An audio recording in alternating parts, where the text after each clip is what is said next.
Thomas Cromwell's story begins not in a palace or university, but in the smoky, iron-scented world of blacksmith's workshop in Putney, a modest town just outside London. Born around 1485, his father, Walter Cromwell, was a brewer, blacksmith, and tavern keeper, respectable, but far from noble.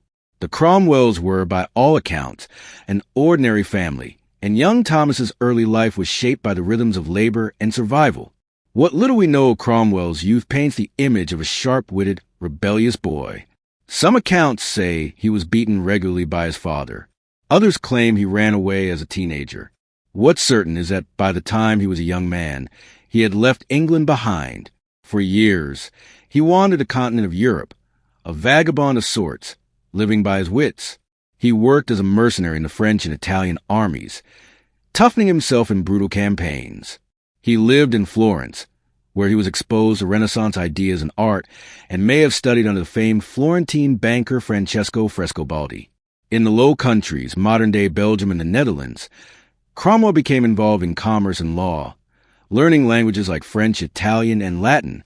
By the time he returned to England around 1512, he had transformed into something rare, a worldly, self-educated man with both practical experience and intellectual firepower. Cromwell set up a legal practice in London and began attracting the attention of powerful patrons. His talents eventually brought him into the orbit of Cardinal Thomas Wolsey, Henry VIII's chief minister and one of the most powerful men in England. Wolsey recognized Cromwell's intelligence and discretion. He appointed him to manage the dissolution of several small monasteries, an early experiment in what would later become a national upheaval. Under Wolsey, Cromwell learned the fine art of court politics. He observed how power flowed not just from titles or bloodlines, but from the king's favor and the ability to get things done. Cromwell made himself indispensable. He worked long hours, writing letters, drafting statutes, managing finances, all while building a network of supporters in Parliament and the Church. But in 1529, disaster struck. Wolsey, having failed to secure Henry's divorce from Catherine of Aragon, fell from royal favor. Most of his associates were purged. Yet somehow, Cromwell survived and thrived. While others abandoned their positions or were executed, Cromwell maneuvered himself closer to the king. He spoke persuasively in Parliament, defending Wolsey's legacy without alienating the crown. He made himself useful. By 1530, Cromwell had become a member of the King's Council. Over the next few years, he would rise with astonishing speed, helping to orchestrate one of the most significant transformations in English history. He would dismantle the Church's power, centralize royal authority, and enrich the monarchy, all while consolidating his own influence. Thomas Cromwell, once the blacksmith's son of Putney, was no longer a servant. He was becoming the architect of a new England. By the late 1520s, King Henry VIII's frustration was reaching a boiling point. His marriage to Catherine of Aragon had failed to produce a male heir, and with the Tudor dynasty still fragile, the pressure to secure the succession was immense. Henry was convinced that God had cursed his marriage. Catherine had been his brother's widow, after all, and he believed he needed a new wife. But the Pope, under political pressure from Catherine's nephew, Emperor Charles V, refused to annul the marriage. England was caught in a legal and theological deadlock. Enter Thomas Cromwell. While others at court hesitated, Cromwell saw an opportunity not only to solve the king's dilemma, but also to reshape the very foundations of English power. He proposed something radical. Why not break with the Pope entirely? Why not declare the king the supreme head of the Church in England? This was more than a legal maneuver. It was a revolution in thought and sovereignty. For centuries, the Pope's authority had gone unquestioned in England. Bishops answered to Rome, and canon law held weight in courts. To sever ties with the papacy was to rip apart the spiritual and political order of Christendom. But Cromwell was undaunted. Using his legal brilliance and deep understanding of Parliament, Cromwell began constructing a framework to shift authority from Rome to the English crown. He persuaded Parliament to pass the Act in Restraint of Appeals in 1533, which declared that all spiritual cases were to be resolved within England, without recourse to Rome. This act laid the legal groundwork for Henry to annul his own marriage. A year later, Parliament passed the Act of Supremacy, officially recognizing Henry as the supreme head of the Church of England. Cromwell had achieved the unthinkable. He had ended centuries of papal authority in England with a series of statutes. But Cromwell didn't stop at legal reform. He moved swiftly to reshape the religious landscape. He ordered the clergy to recognize the king's supremacy. He commissioned English translations of the Bible, making scripture accessible to the common people. He introduced injunctions to purge superstitions from religious practice, targeting relics, pilgrimages, and other remnants of medieval Catholicism. This sweeping transformation wasn't just about faith. It was about consolidating royal power. By removing Rome from the equation, Cromwell helped Henry become an absolute monarch in both church and state. Bishops, nobles, and even Parliament itself became subservient to the will of the king. Of course, Cromwell's rise came at a cost. His reforms enraged traditionalists, particularly the powerful Catholic nobility. Many of them viewed him as an upstart and heretic. The Duke of Norfolk, a staunch Catholic aristocrat, resented Cromwell's power and his humble origins. Others whispered that Cromwell was a secret Lutheran, or worse, a man playing God. The people, too, were uneasy. England had always been devoutly Catholic. To many, the sudden changes to their churches and religious practices felt like an attack on their very identity. Rumors spread that Cromwell was plundering the church's wealth for his own gain. He became both the face of reform and the scapegoat for its consequences. But Cromwell was not without defenders. Reformers across England and the continent saw him as a champion of progress. He corresponded with Protestant thinkers, supported the printing of English Bibles, and encouraged the spread of literacy and theological debate. He believed deeply in education, law, and the common good, though always in service to crown. By 1535, Cromwell had risen to position of vicegerent in spirituals, making him effectively the head of the church under Henry. This unprecedented role gave him power over bishops and clergy, allowing him to enforce reforms and root out opposition. And yet, with every new law and proclamation, the shadow of danger grew longer. Cromwell's enemies were many and they were patient. They knew that no matter how high he climbed, his power came not from blood or birth, but from the king's favor, a fickle thing in the Tudor court. For now, though, Thomas Cromwell stood at the height of his power. He had redefined the English state, redirected the nation's faith, and made the king a godlike figure in his own realm. But as history would soon reveal, the higher the ascent, the more fatal the fall. By 1536, Thomas Cromwell had become the most powerful man in England aside from the king himself. He held a string of prestigious offices, Master of the Rolls, Lord Privy Seal, and Vicegerent in spirituals, giving him unprecedented authority over both secular governance and religious reform. To many, he seemed invincible, but to others, he was a dangerous usurper, a low-born man wielding power traditionally reserved for the noble elite. And it wasn't just resentment, it was fear. Cromwell ran the government like a finely tuned machine. He demanded loyalty, competence, and efficiency from his subordinates. He modernized royal administration, expanded the Privy Council, and reorganized financial institutions like the Court of Augmentations to manage wealth seized from the church. With an eye for detail and a mind trained in commerce and law, Cromwell brought a bureaucratic rigor to English governance that had never existed before. He was tireless in his duties, often working late into the night. Letters, decrees, and reports flowed constantly from his office. He micromanaged appointments, oversaw legal proceedings, and even involved himself in local disputes when it suited royal interests. Cromwell didn't just serve the crown, he embodied it. To the outside world, he was the voice and will of King Henry VIII. But with such power came inevitable enemies. The old nobility, especially the Duke of Norfolk, could barely stomach a blacksmith's son, giving orders to men of ancient lineage.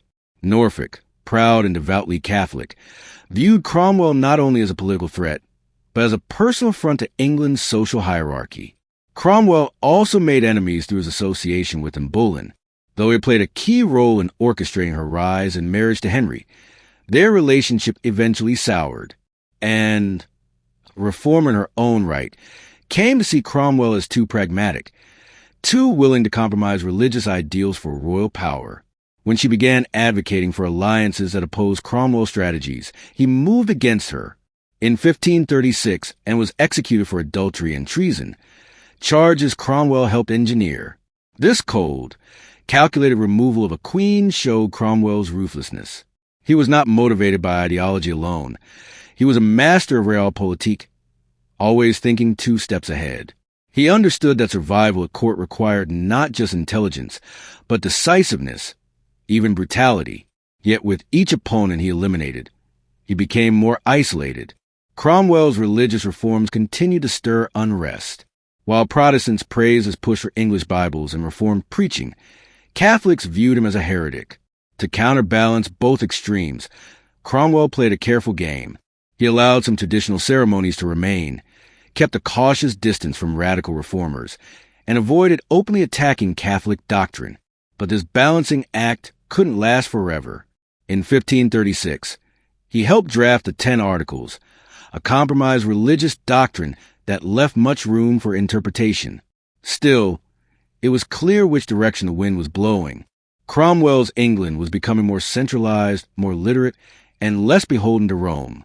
Outside of London, though, the reforms had harsher effects. Many rural communities were bewildered by the rapid changes. Church services sounded different. Icons and relics disappeared. Familiar monks and nuns were forced out of their abbeys. And it was all happening under the authority of a man they had never heard preach, never seen kneel in prayer. The tension boiled over in the north, where the Pilgrimage of Grace erupted in late 1536. Tens of thousands of protesters rose in revolt, demanding an end to religious reforms and the restoration of the monasteries. Though the uprising was eventually suppressed, it was a warning sign. Cromwell's revolution had reached its limit of public tolerance. Even the king, who had once relied on Cromwell's judgment above all others, began to grow uneasy. Henry was unpredictable, prone to mood swings, and increasingly sensitive to any perceived betrayal. Cromwell's enemies fed these anxieties. They whispered of overreach, corruption, even treason.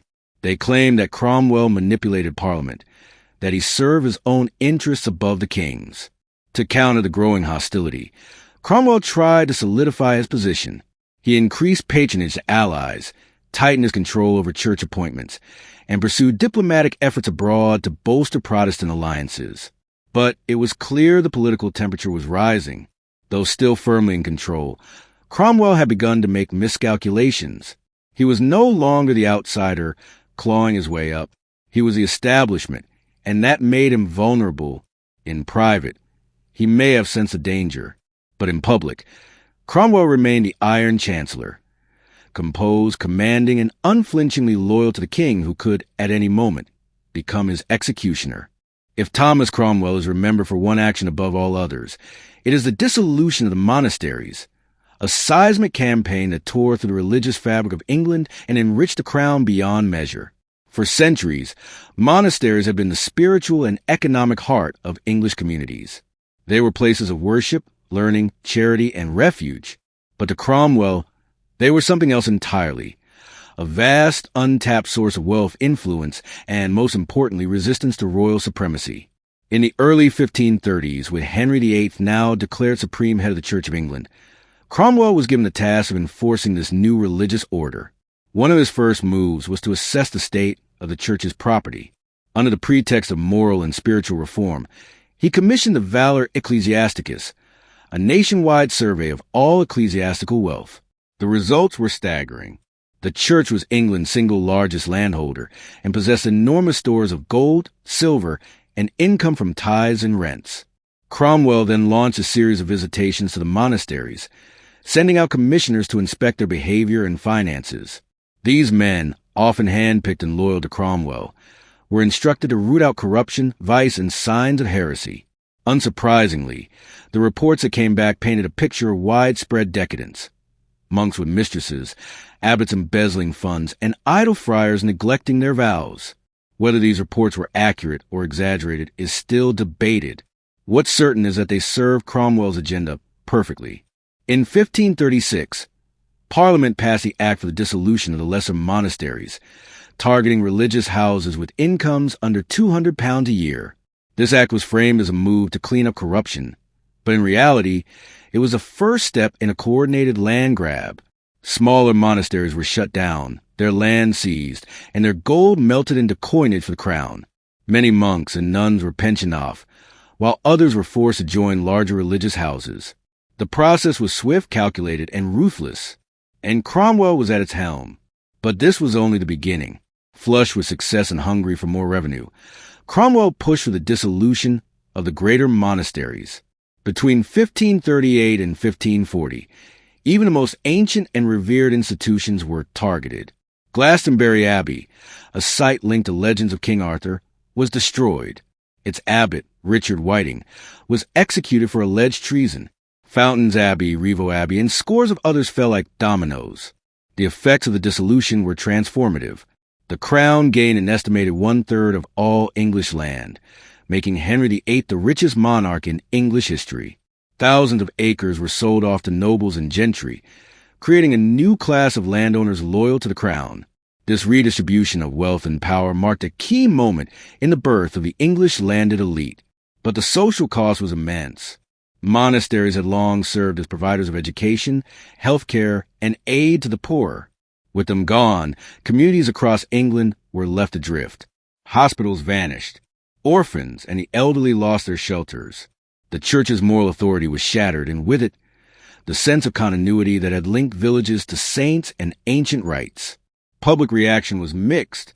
In London and other urban centers, where reformist sentiment was stronger, the changes were seen as necessary and even progressive. But in rural areas, especially the North, resentment festered. The dissolution sparked widespread fear, confusion, and rebellion. The Pilgrimage of Grace, a massive uprising in 1536, was directly fueled by anger over Cromwell's religious policies. Though the rebellion was crushed, it signaled the growing divide between the government and the governed. Cromwell's role in the destruction of the monasteries made him simultaneously a hero and a villain. Reformers praised him as a liberator who had broken the chains of superstition. Conservatives and Catholics cursed him as a destroyer of sacred institutions. And the common people, many of whom had depended on monastic charity, were left bitter and disillusioned. To Henry VIII, however, Cromwell was delivering results. The treasury was swelling. Potential rivals had been weakened, and the king's authority had never been more secure. Yet even in the midst of triumph, Cromwell's position was growing more precarious.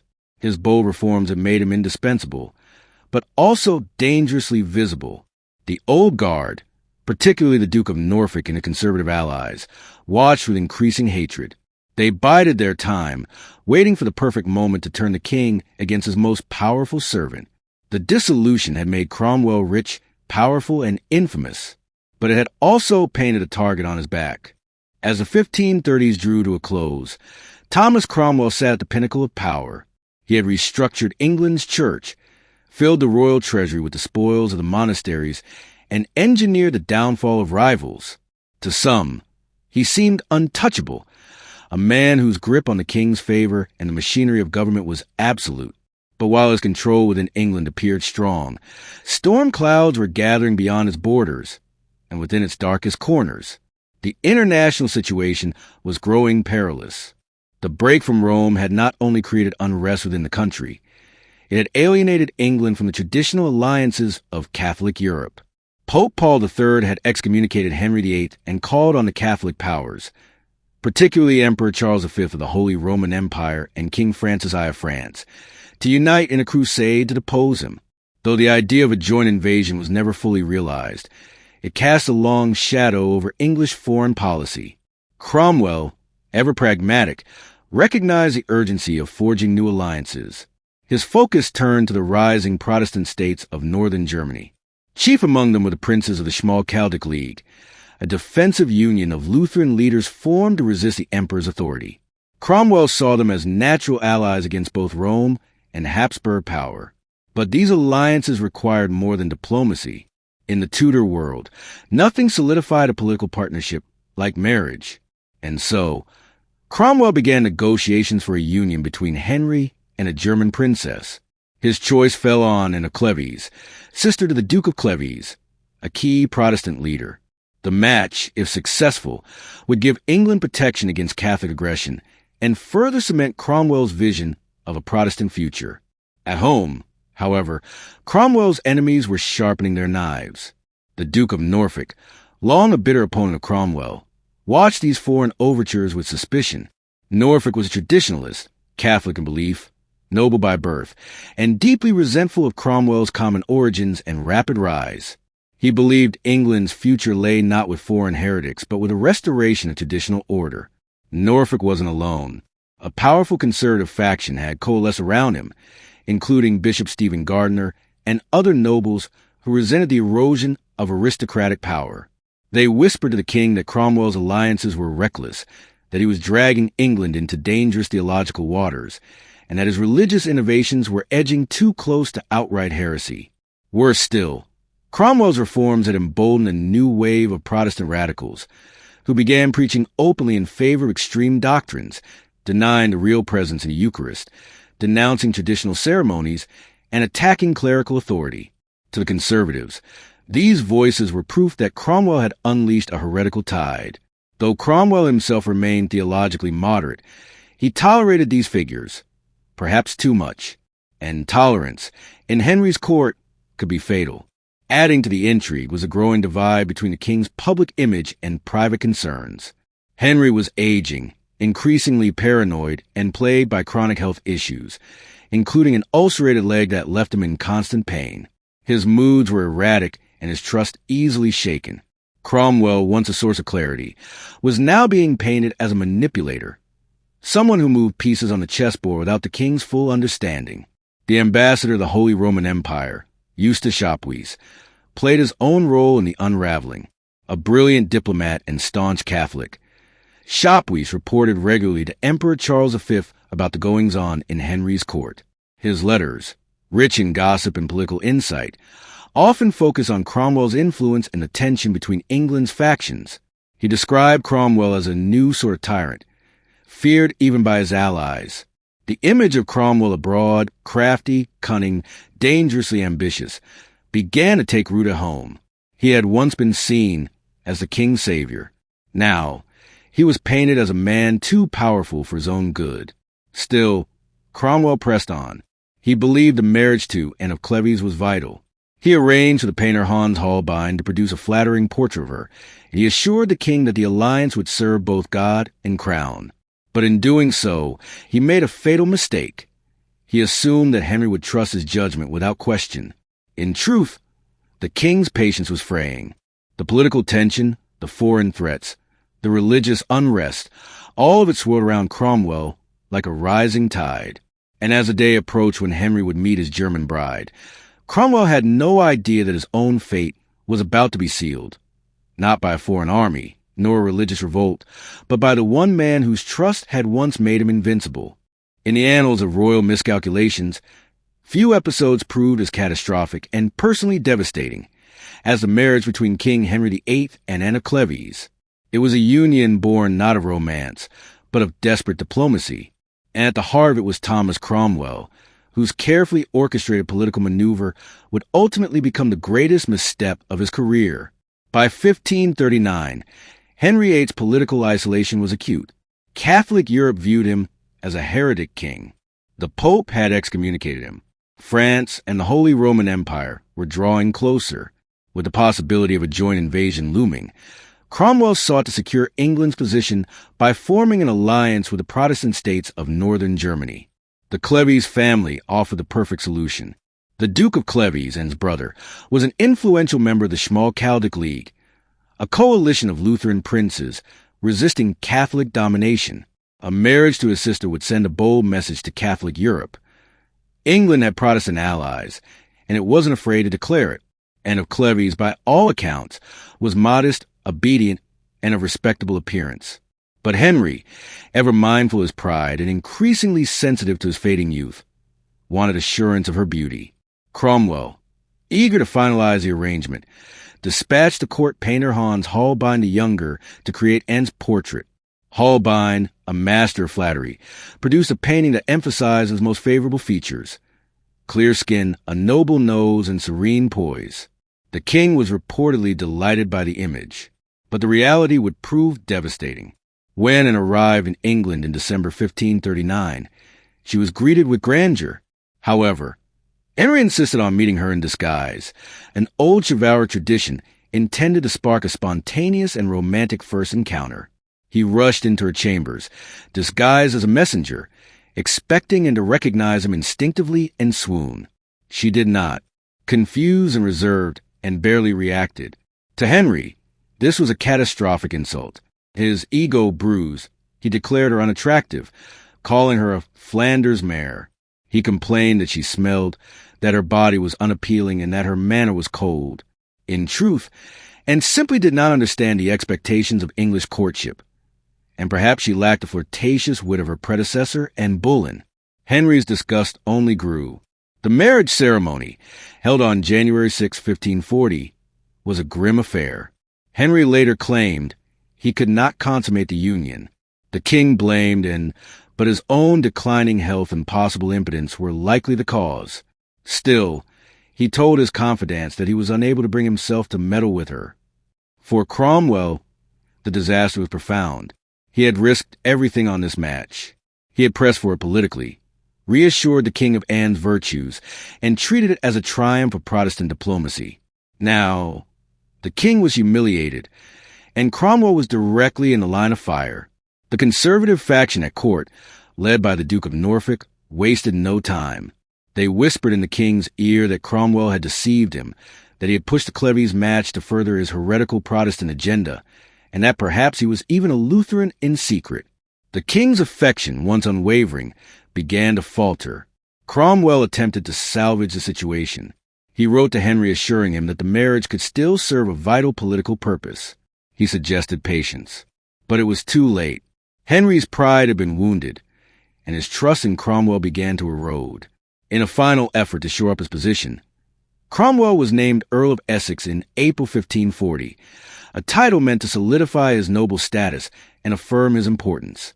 But even this elevation could not stem the tide. His enemies redoubled their efforts, presenting Henry with a dossier of allegations that Cromwell protected heretics, that he enriched himself from the dissolution of the monasteries, and that he conspired to elevate Protestantism above the king's will. Behind the scenes, Norfolk promoted his young, Catholic niece Catherine Howard as a replacement for Anne. Unlike Anne, Catherine was flirtatious, youthful, and eager to please. Henry became infatuated almost immediately. Cromwell had no idea how fragile his position had become. He continued to attend council meetings, issue orders, and serve the king with the same intensity he always had. But the game had changed. The queen he had chosen was being discarded. A new, conservative faction was rising, and the king's patience with Bolton and Cromwell had run out. The German princess had arrived to save England from Catholic retribution. Instead, her presence would doom the man who had once been the architect of a new world. The morning of June 10th, 1540, began like any other for Thomas Cromwell. He was, by title and practice, still the king's vicegerent and Lord Privy Seal. His influence permeated every corner of government. Despite the growing chorus of enemies and whispers of discontent at court, he walked into the council chamber with confidence, perhaps even relief. The king had just made him Earl of Essex, a mark of favor. Why would he fear betrayal? But what Cromwell didn't know was that the trap had already been set. As he took his seat, the atmosphere shifted. Faces he once regarded as allies were stone cold. A silence fell. Then, without ceremony, the Duke of Norfolk stood and produced a scroll. With icy satisfaction, he read aloud charges of treason and heresy. Cromwell, stunned, sat in disbelief. The room spun. His mind, so often sharp and precise, now struggled to make sense of the scene unfolding before him. He tried to speak, to protest, but the guards were already moving in. The Earl of Essex, England's most powerful commoner, was arrested in the very seat of power he once commanded. He was stripped of his insignia, his robes, his dignity. The men who had once bowed before him now turned their eyes away, unwilling to risk being seen as sympathetic. Cromwell was marched from the council chamber to the Tower of London. The symbolic weight of the tower was not lost on him. It was where Anne Boleyn had awaited her execution, her fall a consequence, in part, of his own political maneuvering. Now he would follow her path. The charges brought against Cromwell were deliberately vague and sweeping. He was accused of heresy, associating with known Protestant extremists, protecting them from prosecution and spreading their books. He was charged with treason for allegedly plotting to marry Lady Mary, Henry's daughter, and thus place himself near the throne. He was accused of corruption, bribery, and enriching himself from the spoils of the monasteries. There was no trial. The charges were bundled into a bill of attainder, a brutal legal tool that allowed Parliament to condemn someone to death without evidence or a hearing. Cromwell, who had once used attainders to remove enemies like in Bullen, and Sir Thomas More, now found himself at the mercy of the same device. Inside the Tower, he faced the cruel paradox of Tudor politics. All his years of service, all the loyalty, cunning, and sacrifice meant nothing now. The king had withdrawn his favor, and in Henry's court, that was a death sentence. Still, Cromwell clung to hope. He had served the king faithfully for over a decade. He had made Henry a god among men, the supreme head of the church. Surely, he thought, the king would see reason. He wrote a letter from the Tower, one of the most poignant documents of the Tudor age. In it, he pleaded not for life, but for understanding. He reaffirmed his loyalty, begged the king to pity his soul, and offered no excuses. "Most gracious prince," he wrote, "I cry for mercy, mercy, mercy." But Henry, humiliated by the end of Clevy's affair and surrounded by men eager for Cromwell's blood, did not respond. Behind the scenes, Cromwell's enemies celebrated. Norfolk, Gardiner, and other conservatives had waited years for this moment. They had tolerated Cromwell's reforms, his arrogance, and his reshaping of England's hierarchy. Now they would erase him entirely. And with Cromwell gone, they could steer the country back toward Catholic tradition, at least for a while. The people's reaction was more complicated. In London, some celebrated the downfall of the man who had destroyed their monasteries and overturned their faith. But others, especially merchants, scholars, and reformers, mourned quietly. They understood that Cromwell had been the architect of a new England, one governed by law and reason, not papal superstition. And somewhere in the heart of it all, Henry VIII began to waver. He asked, almost offhandedly, why Cromwell had been arrested. He considered summoning him.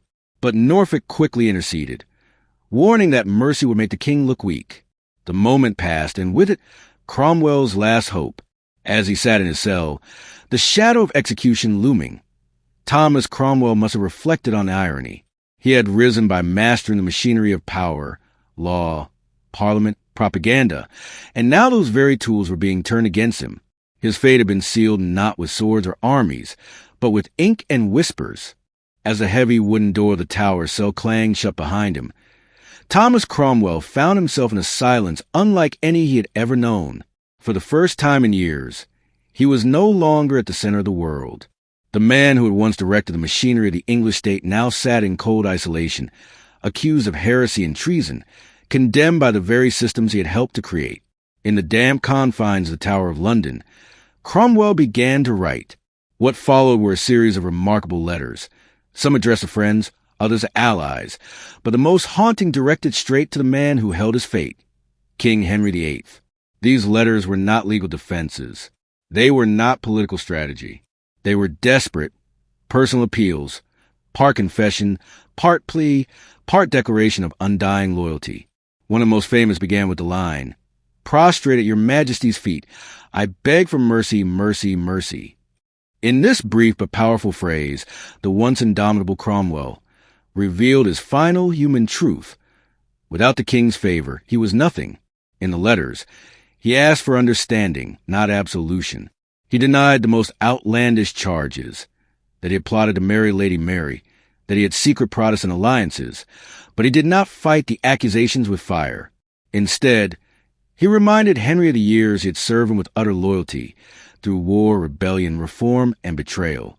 "I have served you with my whole heart," he wrote, "not seeking mine own wealth or advancement." He also tried to explain to Clevy's marriage, his final political error. Cromwell admitted that perhaps he had misjudged Anne's appearance or the king's taste, but insisted that his motives had always been the preservation of the realm. The alliance with the German Protestant states, he argued, had been vital for national security. It was never a personal ambition. It was service.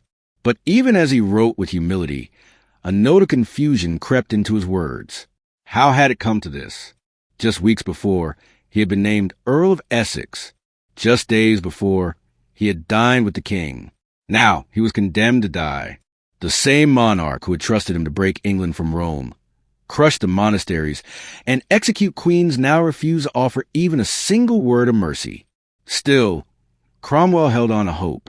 He believed, perhaps naively, that Henry would remember the victories, the reforms, the unwavering loyalty, and for a brief moment, it seemed he might. Henry, notoriously fickle, was said to have questioned the need for Cromwell's arrest.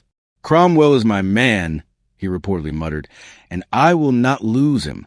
But Cromwell's enemies were ready. The Duke of Norfolk and Bishop Gardiner presented more letters, more rumors, more half-truths designed to play to Henry's pride and fears. And while Cromwell wrote from his cell, Henry was moving on. The king was already courting Catherine Howard, the Duke of Norfolk's beautiful young niece.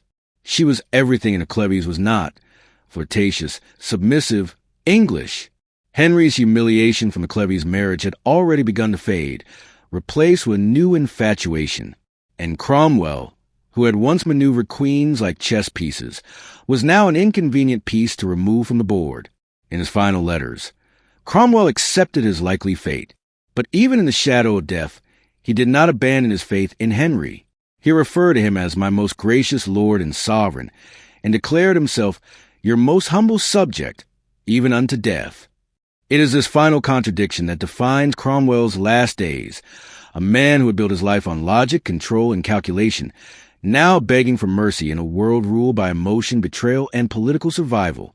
He knew better than anyone that mercy at the Tudor court was rare and fleeting. But until the end, he believed in the relationship that had made him. Perhaps he thought that if Henry could just read his words, hear his voice one more time, he would relent. But the letters went unanswered. No reprieve came. No act of clemency. No last-minute rescue.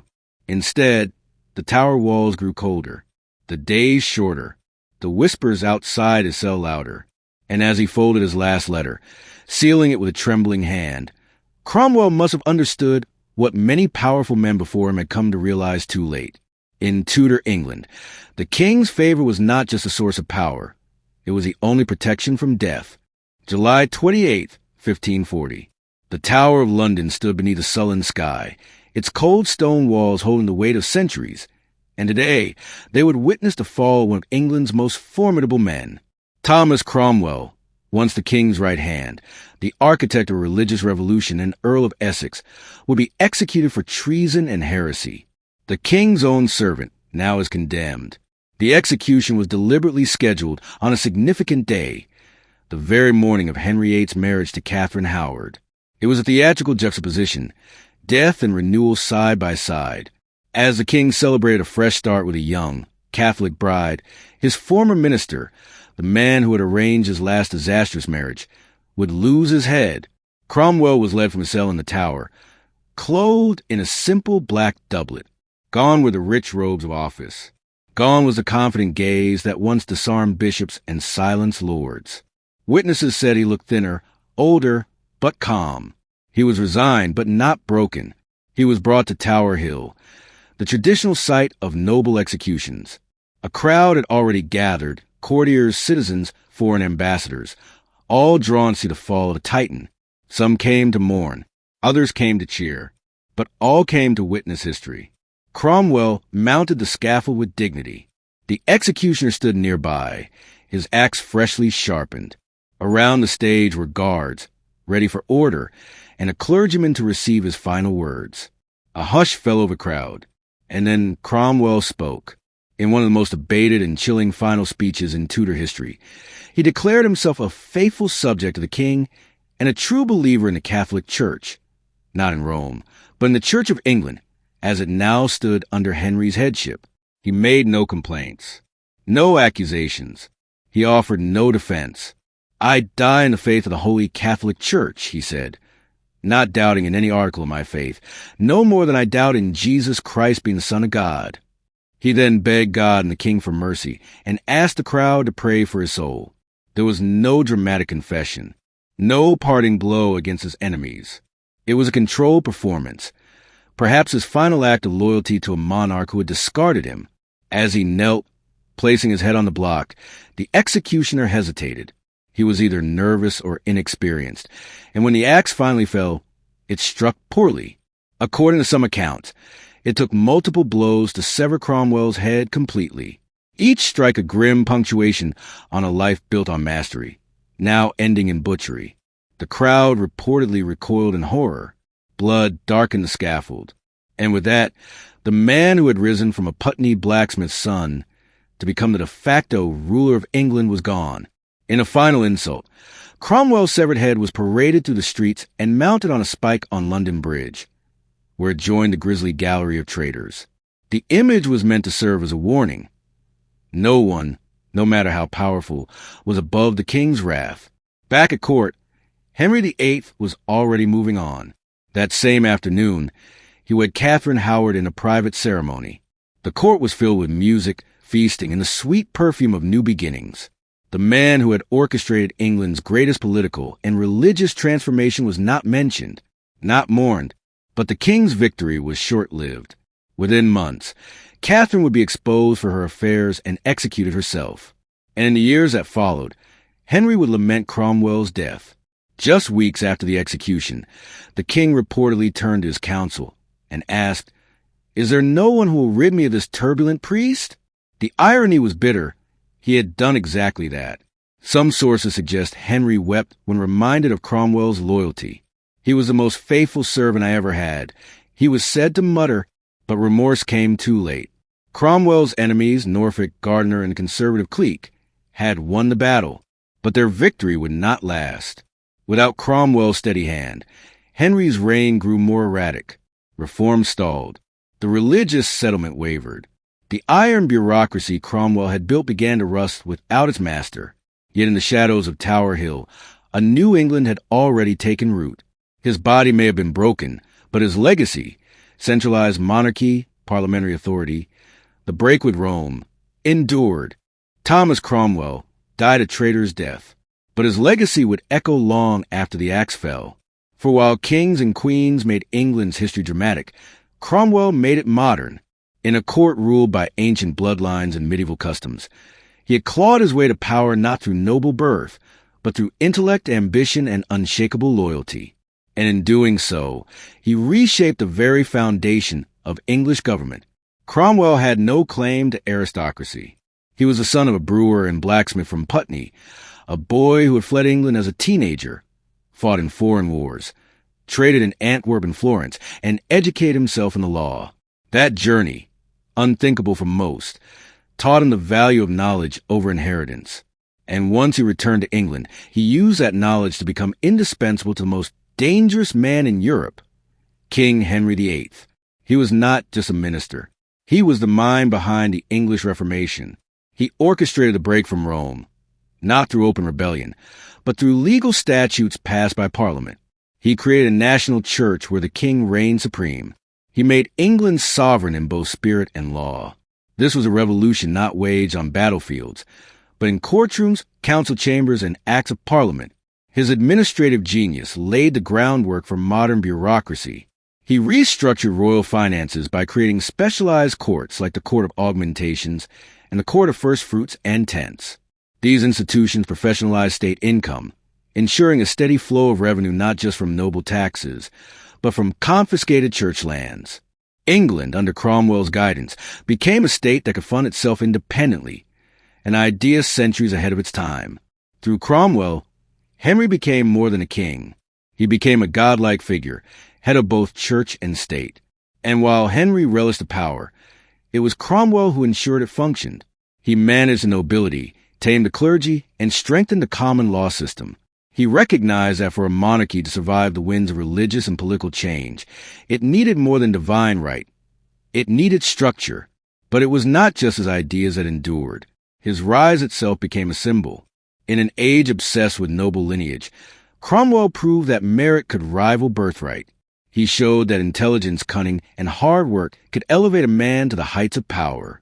For generations that followed, from the Cromwellian revolutionaries of the 17th century to the ministers of parliamentary democracy, Thomas Cromwell became a prototype, the commoner kingmaker. Yet his legacy remains bitterly contested.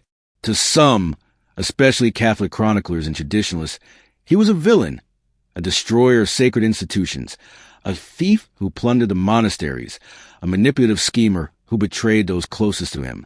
Even centuries later, writers would cast Cromwell as Machiavellian, a man of ambition unchecked by conscience.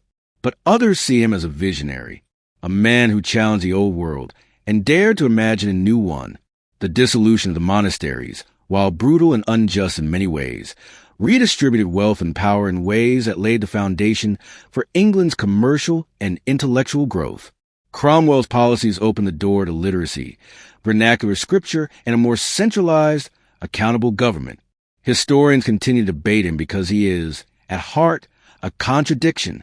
He served the most tyrannical king in English history, yet laid the groundwork for parliamentary sovereignty. He destroyed institutions of learning and charity, yet believed deeply in education and reform. He engineered the downfall of others to protect the state, but ultimately fell victim to the very system he perfected. Even Henry VIII, long after Cromwell's execution, seemed to understand the magnitude of his loss. He lamented that he had been misled into condemning his most loyal servant. "I mourn the man that made me king indeed," Henry was said to have muttered in his later years. In the absence of Cromwell's genius, Henry floundered through a series of failed marriages, religious confusion, and political instability. Cromwell's story has seen a resurgence in modern culture as well, most notably in Hilary Mantel's award-winning Wolf Hall trilogy. There, he is reimagined not as a villain but as a deeply human figure, flawed, loyal, brilliant, and quietly tormented by the compromises of power. The books and their adaptations have reintroduced him to a new generation as a man not a myth, but a complexity. In the end, Thomas Cromwell was never a king, but he wielded the power of one. He never wore a crown, but he changed the course of English history more than most monarchs. He lived in the shadows of the throne, strategizing, building, sacrificing, and he died in disgrace. But history, as it often does, has a longer memory than kings. Cromwell rose like no man before him, but history remembers those who fall. If you want more untold stories from the dark corners of power, subscribe to the Crit Stories and join us on the next ascent into history's hidden truths.